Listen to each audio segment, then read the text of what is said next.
চিকিৎসকদের উপরে এই যে হামলা হয়েছে, কারাই হামলাকারী সেটি কিন্তু খুঁজে বের করার জন্য আলটিমেটাম দিয়েছেন যারা চিকিৎসক আছেন তারা।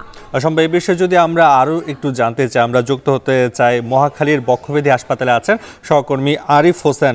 আমরা আরিফের সাথে যুক্ত হয়ে সেখানকার কর্মবিরতি নিয়ে সেখানকার কি পরিকল্পনা রয়েছে বা এখন কি পরিস্থিতি দেখতে পাচ্ছেন সেখানে আরিফ জানাবেন।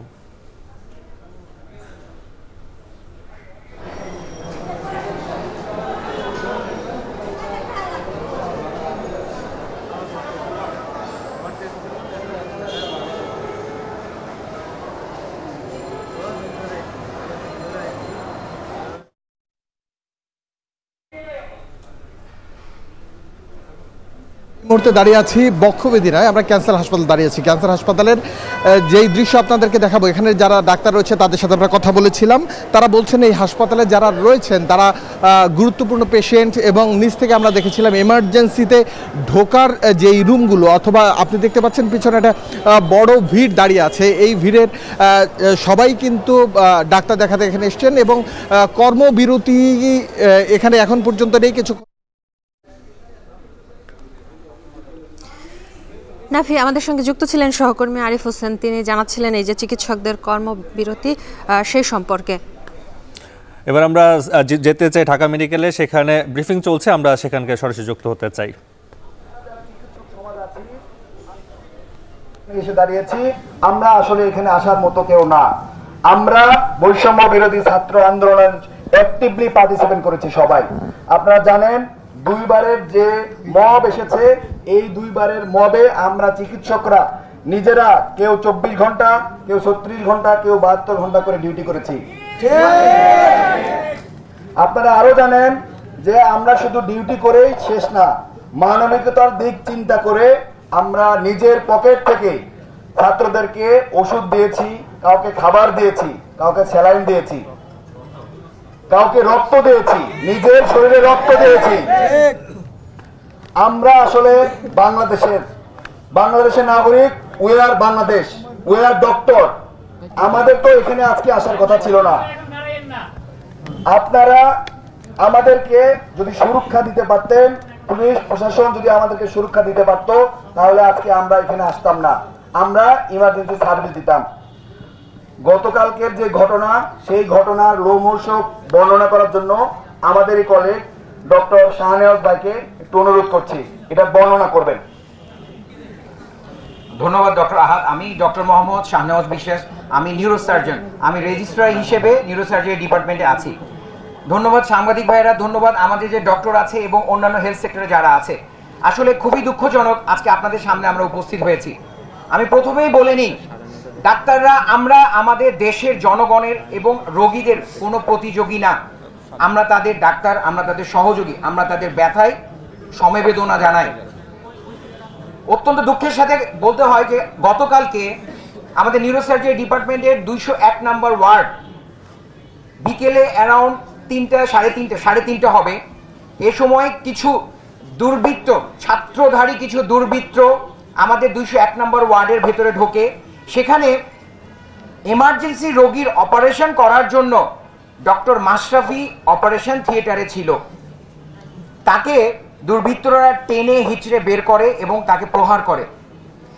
ডক্টর মাশরাফিকে সেভ করার জন্য ডক্টর ইমরান খুবই সিনসিয়ার একজন পোস্ট গ্র্যাজুয়েট ট্রেইনি, যে যদি তার যেদিন অ্যাডমিশন রোগী ভর্তি হয়, শনিবারে ইমরান হসপিটালে আসে, রবিবার সন্ধ্যায় চলে যায়, কোনো ফ্যামিলি লাইফ নেই, একটানা কাজ করে। এবং এটা শুধু ডক্টর ইমরানের ঘটনা না, প্রতিটা ট্রেইনি ডক্টর, প্রতিটা নিউরোসার্জন, প্রতিটা অর্থোপেডিক সার্জন, প্রতিটা ক্যাজুয়ালিটি সার্জন এইভাবেই সেবা দিয়ে থাকে। এবং বৈষম্য বিরোধী আন্দোলনের ক্ষেত্রে এই সেবার মান আরো অনেক বেড়ে গেছে। যেটা বলছিলাম যে ডক্টর মাশরাফিকে সেভ করার জন্য ডক্টর ইমরান ছুটে যায়, তখন দুর্বৃত্তরা ডক্টর ইমরানের উপরে প্রথমে ভার্বালি হ্যারাস করে। এইটা দেখে আমি পাশের অপারেশন থিয়েটার ক্যাথ ল্যাবে ছিলাম, আমি একজন নিউরোসার্জন, আমি ওদের চেয়ে একটু সিনিয়র, আমার দায়িত্ববোধ থেকে তাদেরকে সেভ করার জন্য এগিয়ে গিয়েছিলাম। তখন পুরো আক্রোশটা আমার উপর চলে আসে, তারা আমাকে ভার্বালি এবং ফিজিক্যালি হ্যারাস করতে থাকে। ইতিমধ্যে যেহেতু 40 জনের মতো হবে, 30-40 জন, একটা গ্রুপ ডক্টর ইমরানকে 201 নম্বর ওয়ার্ডের ভেতরে সিসিটিভি ক্যামেরা অফ করে তাকে বেধড়ক মারপিট শুরু করে এবং 201 নম্বর ওয়ার্ড থেকে টেনে হিচড়ে মারতে মারতে ডাইরেক্টর রুমে নিয়ে আসে, যেটা 201 নম্বর ওয়ার্ড থেকে ডিস্টেন্স প্রায় 200 মিটার বা 250 মিটারের মতো। সবগুলো রোগীর সামনে দিয়ে একজন ডক্টরকে মারতে মারতে বেধড়কভাবে নৃশংসভাবে মারতে মারতে ডাইরেক্টর রুমে আসে।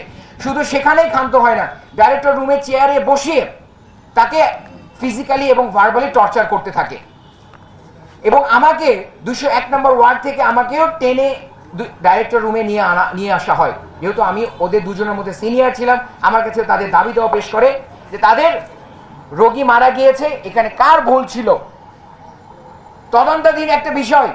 এখানে ডাক্তারকে আগেই খুনি বানানো হয়েছে, ডাক্তারকে অ্যাসল্ট করা হয়েছে এবং যে ডাক্তারকে মারা হয়েছে তারা এই ঘটনার সাথে কোনোভাবেই সম্পৃক্ত না। যে রোগী মারা গিয়েছে তার সাথে কোনোভাবেই সম্পৃক্ত না, এটা জেনেও তাদের উপর অত্যাচার করেছে, আমাদের উপর অত্যাচার করেছে। ডাইরেক্টর রুমে অ্যাসিস্ট্যান্ট ডিরেক্টর ডক্টর সামাদ ভাইয়া যখন এসেছেন ডাইরেক্টরের কথায়, এখানে একটু বলে রাখি, যখন ডক্টর ইমরানকে মেরেছে তখন মানে এত বেধড়ক মেরেছে, আমি আমার department head professor Shafiqul Islam স্যারকে বলেছি, স্যার ডক্টর ইমরান মারা যাবে যদি প্রশাসনের কেউ না আসে, তাহলে কি পর্যায়ে তাকে মারতে হয়েছে। আমি নিজেই অবাক হয়ে গেছি, আমি জীবনে কখনো ফেস করি নাই। ঢাকা মেডিকেলের মতো সবচেয়ে বড় প্রতিষ্ঠান, যেখানে পুরো বাংলাদেশের সব জেলা উপজেলা ইউনিয়ন পরিষদ থেকে রোগী আসে, সেখানে এরকম একটা ঘটনা হয়েছে। কতটা মর্মান্তিক একটা বিষয়। ডক্টর ইমরানকে যখন ডাইরেক্টর রুমে আনা হয়, ডক্টর সামাদ ভাই আসে, তখন পুরো আক্রোশ ডক্টর সামাদ ভাইয়ের উপরে গিয়ে পড়ে এবং যত দুর্বৃত্তধারী ছিল, এখানে সবাই যে খারাপ ছিল তা না, 2-3 জন ছিল তারা অনেক সোবার ছিল, তারা আমার কথায় শান্ত হয়েছে, কিন্তু বাকি যারা 30-35 জন ছিল তাদের আচরণে কোনো পরিবর্তন হয়নি এবং তারা নিজেদেরকে Bangladesh university of business and technology, beauty বলা হয়, বিউবিটি, তাদের নিজেদেরকে তারা ওই ইউনিভার্সিটি স্টুডেন্ট দাবি করে, শিক্ষক দাবি করে, যেটা টোটালি তাদের অ্যাটিটিউড থেকে আনবিলিভেবল, কখনোই মনে হয় নাই। কিন্তু দুঃখজনক, অত্যন্ত দুঃখজনক ভাবে তারা এই কাজগুলো করে। ডাইরেক্টর রুমে এসে অ্যাসিস্ট্যান্ট ডিরেক্টর সামাদ ভাইয়ের সাথে তারা হ্যারাস করে এবং একটু পরে ডাইরেক্টর স্যার আসেন। যদি ডাইরেক্টর স্যার আরো দেরি করতেন তাহলে ডক্টর সামাদ ভাই হয়তো সেখানে। ঢাকা মেডিকেলে চিকিৎসকদের উপর হামলার প্রতিবাদে ডিএমসি চিকিৎসকরা কমপ্লিট শাটডাউনের ঘোষণা দিয়েছেন। এই বিষয়ে সেখানে ব্রিফিং করছিলেন চিকিৎসকরা, সেখানে এতক্ষণ আমরা যুক্ত ছিলাম। এই বিষয়ে যদি আমরা আরও জানাতে চাই, চট্টগ্রাম মেডিকেল থেকে জানাতে আমাদের সাথে এই মুহূর্তে যুক্ত হবেন ফয়সাল করিম, এছাড়া সিলেট ওসমানী মেডিকেল থেকে যুক্ত হবেন গোলজার আহমেদ। প্রথমেই যাচ্ছি চট্টগ্রামে ফয়সালের কাছে। ফয়সাল, জানাবে যে চট্টগ্রাম মেডিকেলে কি কর্মবিরতি চলছে কিনা, এছাড়া চিকিৎসা সেবা ব্যাহত হচ্ছে কিনা? চট্টগ্রাম মেডিকেল কলেজে আমরা 1 ঘন্টা ধরে অবস্থান করছি এবং এখানে যেটি দেখছি যে আসলে 1টার পর থেকে যারা ইন্টার্ন চিকিৎসক আছেন তারা ওয়ার্ড থেকে বেরিয়ে আসতে শুরু করেন এবং যারা নেতৃবৃন্দ আছেন, ইন্টার্ন চিকিৎসক নেতৃবৃন্দ, তারা জানিয়েছেন যে তারা কর্মবিরতিতে যাবেন কিনা সেই সিদ্ধান্তটি তারা নেবেন কিছুক্ষণ পরে। তারা চট্টগ্রাম মেডিকেল কলেজ হাসপাতালে যিনি পরিচালক আছেন তার সাথে একটি বৈঠকে বসবেন এবং বিভাগীয় প্রধান যারা আছেন তাদের নিয়ে বৈঠকটি হবে। সেখানে মূলত সিদ্ধান্ত হবে যে কেন্দ্রীয় কর্মসূচির সাথে মিল রেখে তারা কর্মবিরতিতে যাবেন কিনা। আর আমরা যেটি দেখি যে আসলে চট্টগ্রাম মেডিকেল কলেজ হাসপাতাল একটি টারশিয়ারি হাসপাতাল। চট্টগ্রাম ছাড়াও আশপাশের উপজেলা এবং বিভিন্ন জেলা থেকে কিন্তু এখানে রোগীরা আসেন। প্রায় 4 কোটি জনসংখ্যা কিন্তু এই হাসপাতালের উপর নির্ভর করে এবং এখানে কিন্তু প্রচুর চাপ থাকে। ধারণ ক্ষমতারও 3 থেকে 4 গুণ রোগী কিন্তু প্রতিদিন ভর্তি থাকে, অর্থাৎ বাড়তি একটা চিকিৎসকের প্রয়োজন এখানে হয়, যেটির অভাব পূরণ করে থাকেন কিছুটা ইন্টার্ন চিকিৎসকরা এবং চট্টগ্রাম মেডিকেল কলেজ হাসপাতালে 200 থেকে 250 ইন্টার্ন চিকিৎসক সেবা দিয়ে থাকেন।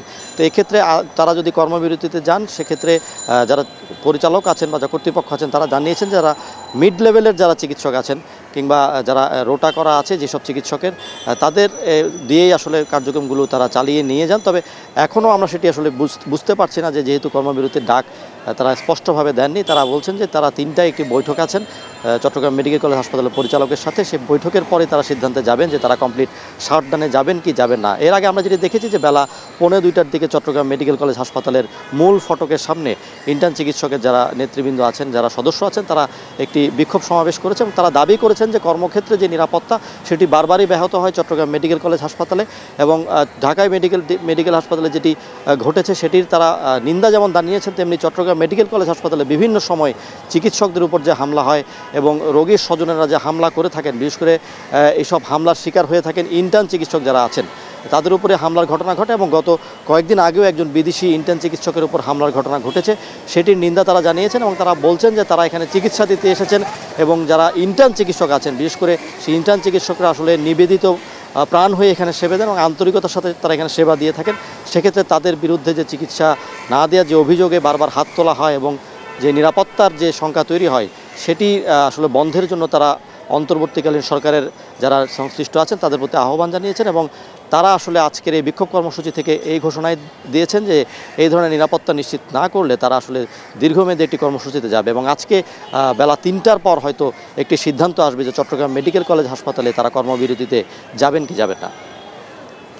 চট্টগ্রাম মেডিকেল কলেজ থেকে যুক্ত ছিলেন সহকর্মী ফাইসাল করিম। এবার যেতে চাই সিলেটের উসমানী মেডিকেলে গুলজার আহমেদের কাছে। গুলজার, জানাবেন যে কর্মবিরতি ঘোষণায় সিলেটে চিকিৎসকদের অবস্থান কি, এছাড়া চিকিৎসা সেবা চলছে কিনা? আচ্ছা দেখুন, আমরা আসলে যেখানে দাঁড়িয়ে আছি সেটি হচ্ছে সিলেট বিভাগের সবচেয়ে বড় হাসপাতাল, যেটি ওসমানী মেডিকেল কলেজ হাসপাতাল। এখানে আসলে আজকে চিকিৎসা সেবা এখন পর্যন্ত স্বাভাবিক রয়েছে এবং পুরো বিভাগের অর্থাৎ 4 যে জেলা রয়েছে সুনামগঞ্জ, হবিগঞ্জ, মৌলভীবাজার, সিলেট সহ সবচেয়ে বড় চিকিৎসা সেবার প্রতিষ্ঠান হচ্ছে এটি। এবং আমরা ভেতরে দেখেছি যে এখানকার যে ইন্টার্ন চিকিৎসক সহ অন্যান্য চিকিৎসক যারা আছেন সবাই আসলে কর্মরত রয়েছেন এবং তারা রোগী যারা আসছেন তাদেরকে চিকিৎসা সেবা দিতে হিমশিম খাচ্ছেন। একটি ব্যাপার তারা বলেছেন যে বিষয়টি যে সাম্প্রতিক সময়ে আজকে যে ঘটনাটি ঢাকা মেডিকেল কলেজে ঘটেছে বা যে আন্দোলনের ডাক দেওয়া হয়েছে সেই আন্দোলনের সাথে তারা একমত পোষণ করেছেন। তবে যেহেতু এখানে যথেষ্ট পরিমাণ রোগী রয়েছে এবং রোগীর চাপ রয়েছে, সুতরাং তারা আনুষ্ঠানিকভাবে এখনও আন্দোলনের ঘোষণা দেননি। তবে তারা বলছেন যে হামলার ঘটনা ঘটে সেটি প্রায় বিভিন্ন হাসপাতালে বিভিন্ন সময় তার প্রতিবাদ তারা জানাবেন এবং এখানে তারা বলেছেন যে চিকিৎসক পরিষদ যেটি আছে বিএমএর মতো প্রতিষ্ঠান কিংবা ইন্টার্ন চিকিৎসক পরিষদ, তারা যদি আনুষ্ঠানিকভাবে তাদেরকে অবহিত করে সেক্ষেত্রে হয়তো বা তারা পরবর্তী বৈঠকের মাধ্যমে অন্যান্য চিকিৎসক যারা আছেন সবার সম্মিলিত সিদ্ধান্তের উপর ভিত্তি করে তারা ধর্মঘটে যাবেন কি যাবেন না সেটি আসলে জানাবেন। এর বাইরে আমরা এখন পর্যন্ত দেখেছি Sylhet medical college, Sylhet Osmani medical college হাসপাতালের আউটডোর এবং ইনডোর অর্থাৎ অভ্যন্তরীণ এবং বহির্বিভাগ দুখানেই আসলে চিকিৎসা চলছে এবং যথেষ্ট পরিমাণ রোগীর ছাপ রয়েছে। আপনি জানেন সাম্প্রতিক সময়ে দেশে যে অনাকাঙ্ক্ষিত ঘটনাগুলো ঘটেছে তার জন্য প্রচুর মানুষ ইনজোর্ড রয়েছে, পাশাপাশি এখন বন্যার সময় এবং আবহাওয়ার একটি পরিবর্তন। সুতরাং অন্যান্য সময়ের তুলনায় এই সময়টাতে কিন্তু রোগীদের চাপ বেশি থাকে। সুতরাং রোগীদের কথা চিন্তা করে এখন পর্যন্ত সিলেট ওসমানী মেডিকেল কলেজ হাসপাতাল কর্তৃপক্ষ তারা জানিয়েছে যে চিকিৎসা সেবা তারা অব্যাহত রেখেছেন এবং এটি চলমান থাকবে যদি না তাদের আনুষ্ঠানিক যদি সিদ্ধান্ত কেন্দ্রীয়ভাবে কোনো সিদ্ধান্ত না হয়। তারা আন্দোলনের ব্যাপারে যেটা বলছেন যে এই আন্দোলন তাদের নজরে এসেছে, তবে সেটি যাতে বৈধভাবে এবং যুক্তিযুক্তভাবে যারা নেতৃত্ব দিচ্ছেন, চিকিৎসা সেবা করছেন বা চিকিৎসার খাতে রয়েছেন তাদের আহ্বানের ভিত্তিতে মূলত তারা আন্দোলনের বিষয়টি সিদ্ধান্ত নেবেন। এর আগে আমরা এখানে বিভিন্ন ওয়ার্ড হাসপাতালের যে প্রায় 16টি ওয়ার্ড রয়েছে 16টি ওয়ার্ডের প্রত্যেকটি ওয়ার্ডে আমরা গিয়েছি এবং দেখার চেষ্টা করেছি যে আসলে রোগীদের কোনো অভিযোগ আছে কিনা এবং তারা বলছেন যেহেতু রোগীর সংখ্যা বেশি এবং চিকিৎসক তুলনামূলকভাবে কম এবং যেহেতু ইন্টার্ন চিকিৎসকরা এখানে সেবা খাতে বড় একটি ভূমিকা পালন করে থাকেন, সুতরাং এই চিকিৎসা সেবা এখন পর্যন্ত চলছে। হয়তো 12 ঘন্টা দুয়েক পরে তারা যদি বিএমএর মতো প্রতিষ্ঠান বা চিকিৎসক পরিষদ যেটি আছে সেখান থেকে যদি তারা আনুষ্ঠানিকভাবে কোনো নির্দেশনা পান, এই ক্ষেত্রে তারা তাদের হাসপাতালের যে অভ্যন্তরীণ পরিচালনাকারী কমিটি রয়েছে তার সিদ্ধান্তের উপর ভিত্তি করে তারা আন্দোলনের বিষয়টি জানাবেন। এ ছিল আমার কাছে সিলেট ওসমানী মেডিকেল কলেজ হাসপাতালের সর্বশেষ। নাফি। ঢাকা মেডিকেল কলেজ হাসপাতালে চিকিৎসকদের কর্মবিরতির পর সিলেট ওসমানী মেডিকেলে এখন পর্যন্ত স্বাভাবিকভাবে চলছে চিকিৎসকদের কার্যক্রম, সে খবর জানাতে যুক্ত ছিলেন সহকর্মী গুলজার আহমেদ। এবারে অন্য প্রসঙ্গ জানাবো।